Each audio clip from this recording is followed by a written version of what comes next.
बड़े बुजुर्ग और उनके साथ साथ आज यहाँ इतनी बड़ी संख्या में शामिल हुए मेरे सभी युवा साथियों, जिन्होंने अपने दिन में से इतना कीमती समय निकालकर हम सबको सुनने आए, आप सभी का मैं तहे दिल से धन्यवाद करता हूं।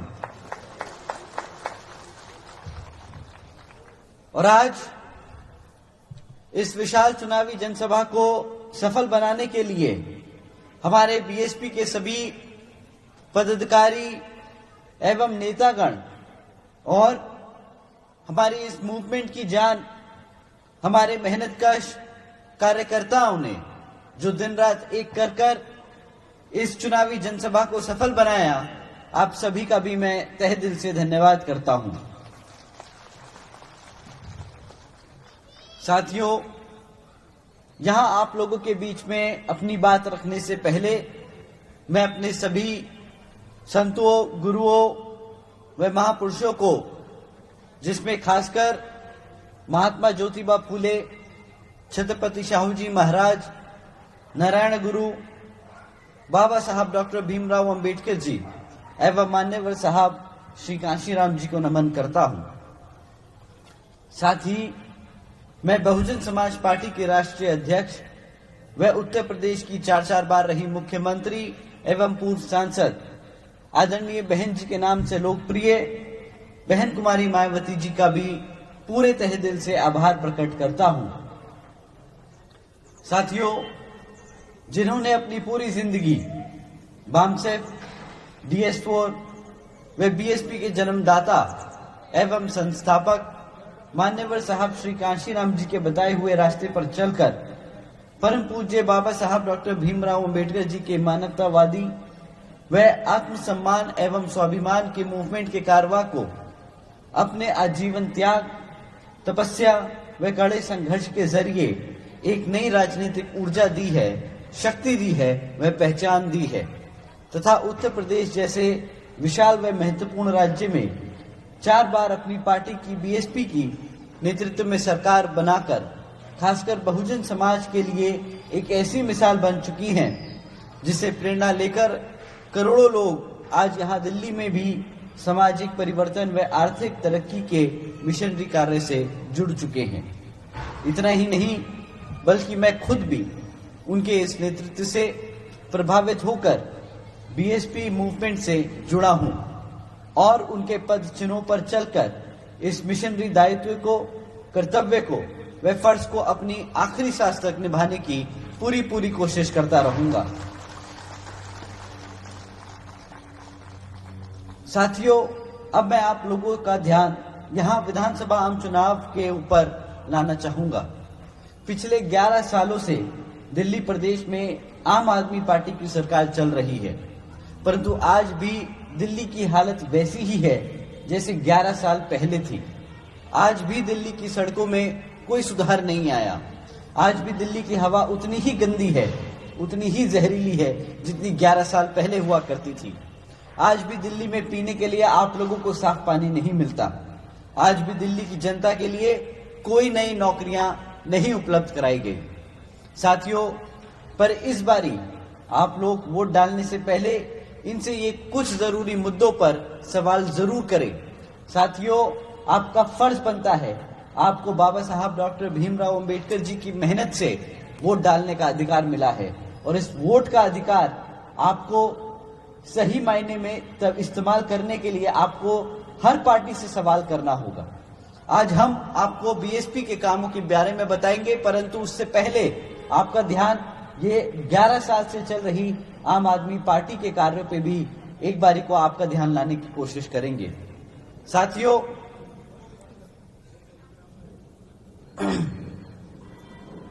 मैं आप लोगों से दरखास्त करूंगा कि आप पिछले 11 साल में जो आम आदमी पार्टी चला रही है सरकार, उसने जो शिक्षा, रोजगार और यहां डेवलपमेंट के क्षेत्र में काम किया, उस पे सवाल करें। साथियों, मैं पूछना चाहूंगा यहां पे मौजूद सभी सदस्यों से कि आप लोगों को शिक्षा के क्षेत्र में इस सरकार ने क्या दिया। केजरीवाल की सरकार पिछले 10 सालों से यहाँ पे दिल्ली में सत्ता में आसीन है। उन्होंने बहुत लंबे चौड़े वादे किए थे आप सभी से। आपके बच्चों की शिक्षा को लेकर उन्होंने लंबे चौड़े वादे किए थे। उन्होंने कहा था कि मैं एक तरफ वर्ल्ड क्लास एजुकेशन आपके बच्चों को देने का काम करूंगा, कहा था कि मैं 20 नए कॉलेजेस खुलवाऊंगा दिल्ली में। परंतु हकीकत तो ये है साथियों कि आज जब 9th में बच्चा 9th में पहुंचकर फेल हो जाता है क्वेश्चन अपना बोर्ड पेपर में, तो यहां पर सरकार जबरदस्ती इन बच्चों को दोबारा से नवी के परीक्षा दिलाने की बजाय इनको ओपन स्कूल बोर्ड में डालने का काम करती है, जहां पर आपके बच्चा पास हो या फेल हो, केजरीवाल जी की सरकार को कोई फर्क नहीं पड़ता। क्योंकि national institute of open schooling के डब्बे डालने के बाद बच्चे केजरीवाल जी की जिम्मेदारी नहीं होते, परंतु इन बच्चों को केजरीवाल जी की सरकार अपनी रिपोर्ट कार्ड में ट्रांसफर स्टूडेंट्स दिखाकर अपना रिपोर्ट कार्ड ठीक कर लेती है और हर साल आप लोगों के बीच में आकर बोलती है कि हमने 9th में तो इतने सारे बच्चे पढ़ाने लिखाने का काम किया है। हकीकत तो ये है साथियों कि अगर 40% से ज्यादा बच्चे जो 9th में फेल हो जाते हैं और एक बारी जब फेल हो जाते हैं तो उनको आगे बढ़ने की जो क्षमता है, जो एवेन्यूज हैं, जो मिलने का जो जरिए हैं आगे बढ़ने के शिक्षा के क्षेत्र में, वो खत्म हो जाते हैं। और आप सभी जानते हैं कि इन सरकारी स्कूलों में किन समाज के बच्चे पढ़ने आते हैं। आप जानते हैं कि हमारे पिछड़े समाज, एससी समाज के बच्चे ही यहाँ सरकारी स्कूलों में पढ़ते हैं। तो जब यहाँ पे शिक्षा का ध्यान नहीं दिया जाएगा, एक तरीके से हमारे समाज को रोकने का काम किया जाएगा, हमारे बच्चों को अनपढ़ रखने का काम किया जा रहा है। यही केजरीवाल जी की सोच है साथियों। इनकी सोची समझी साजिश है हमारे समाज के बच्चों को आगे बढ़ने से रोकने की। क्योंकि अगर हमारे बच्चे पढ़ लिख जाएंगे तो अपने समाज के हकों के लिए लड़ना जान जाएंगे। पर साथियों, ये चाहते नहीं कि हमारे बच्चे अपने समाज के लिए लड़ने का काम करें, क्योंकि अगर वो लड़ेंगे तो वो जान जाएंगे, समझ जाएंगे कि इनकी किस तरह नीतियां हमारे समाज को, हमारे एससी एसटी ओबीसी समाज को पिछड़ा रखने की साजिश कर रही है। साथियों, इनका ये कोई अकेला झूठ नहीं कि जो ये कह रहे थे कि एजुकेशन को वर्ल्ड क्लास एजुकेशन सिस्टम बनाएंगे दिल्ली में। इनका दूसरा झूठ कि हम दिल्ली के युवाओं को रोजगार देंगे। केजरीवाल जी ने 2014 में वादा किया था और फिर कि 8 लाख रोजगार देंगे, और फिर 2022 में फिर से वादा किया कि वो 20 लाख से ज्यादा नौकरियां देने का काम करेंगे हमारे युवाओं को। और केजरीवाल जी का सच क्या है? सत्ता में आने के बाद यहां पर दिल्ली में सिर्फ मात्र 12,500 नौकरियां दी गई। 11 सालों में सिर्फ मात्र 12,500 नौकरियां दी गई। ये भाई साहब इतनी लंबी लंबी फेंकते हैं। इन्हें पॉलिटिशियन नहीं, इन्हें ओलंपिक में एक एथलीट होना चाहिए था जहां पे फेंकने का काम किया जाता है। अगर ये इतनी वहां पे फेंकते तो शायद एक आध गोल्ड मेडल निकाल लाते, परंतु यहाँ नेता बनकर जो उन्होंने फेंकने का काम किया है साथियों, इससे सिर्फ और सिर्फ हमारे समाज का नुकसान हुआ है। हकीकत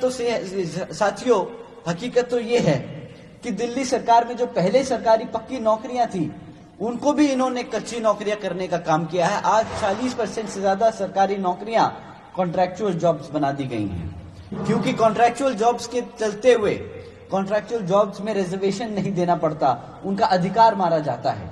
हमारे समाज का अधिकार मारने का काम इन्होंने किया है। इनका तीसरा झूठ, इन्होंने कहा था कि दिल्ली को सिंगापुर बनाएंगे। ये सिंगापुर के चक्कर तो काट आए और यहाँ पर बहुत अच्छे अच्छे ख्वाबी पुलाव भी पका दिए इन्होंने कि यहाँ पे अंडरग्राउंड वायर्स करी जाएंगी इलेक्ट्रिसिटी की, हर घर में साफ पानी होगा, दुनिया के सबसे बड़े एजुकेशन सिस्टम का निर्माण करेंगे। परंतु साथियों, हकीकत तो ये है कि आज भी 10 साल बाद, सिंगापुर तो दूर की बात है, दिल्ली को आज तक साफ पानी नहीं मिल पाया। इतना ही नहीं, जब भी हर बार गर्मी के मौसम में पानी की शॉर्टेज होती है तो हमारे समाज के लोगों को, यहाँ आधे से ज्यादा दिल्ली की जनता को टैंकरों पर निर्भर होना पड़ता है, और वो भी कोई सरकार नहीं भेजती। ये प्राइवेट टैंकर वाले हैं जो आप लोगों को महंगे दाम में वही साफ पानी देने का काम करते हैं जो सरकार ने वादा किया था आपको सस्ते दामों में देने का। साथियों, फिर ये बोलते हैं कि हम दिल्ली को सिटी ऑफ लेक्स बनाएंगे, बहुत सारी यहाँ पे तालाब बनाएंगे, सिटी ऑफ लेक्स। परंतु हर बारी जब बारिश होती है तो सिटी ऑफ लेक्स अपने आप ही बन जाता है, क्योंकि ना केजरीवाल जी आज तक यहाँ पे पक्की सड़कें दे पाए, ना यहाँ पर सीवेज सिस्टम दे पाए, और जिसके चलते हुए जब जब बारिश होती है तो हमारी सड़कें पानी से भर जाती हैं, हमारी गली मोहल्ले पानी से डूब जाते हैं। परंतु उस वक्त केजरीवाल जी बारिश के मौसम में बाहर नहीं निकलते। बारिश खत्म होने के बाद जब सब बर्बाद हो जाता है तब फिर आके निकल के एक नया ख्वाब दिखाते हैं कि हम सिटी ऑफ लेक्स बनाएंगे, हम पक्की सड़कें बनाएंगे, परंतु करने को काम कुछ नहीं है इनके पास। आप इनसे कभी सवाल कर दो कि केजरीवाल जी आपने क्यों पक्की सड़कें नहीं बनाई, क्यों यहाँ पर आपने इलेक्ट्रिसिटी की वायर्स अंडरग्राउंड नहीं करी, क्यों आप साफ पानी नहीं दे पाए, तो इनके पास एक ही बहाना होता है कि जी एलजी ने काम नहीं करने दिया, यहाँ पे जो एलजी है वो हमें काम नहीं करने देते। जिम्मेदारी से पल्ला झाड़ना कोई इनसे सीखे साथियों। हर बात पे इनके पास कोई ना कोई जवाब रहता है। हर बात के लिए ये या तो कांग्रेस को कोसेंगे, या तो बीजेपी को कोसेंगे, नहीं तो एलजी को कोसेंगे। साथियों, केजरीवाल जी ने तो ये भी वादा किया था कि वो यमुना को साफ करके यहां पर आप लोगों के साथ 5 साल बाद डुबकी लगाने का काम करेंगे। ना तो यमुना साफ हो पाई और ना केजरीवाल जी कभी वहां पे डुबकी लगाने जाएंगे।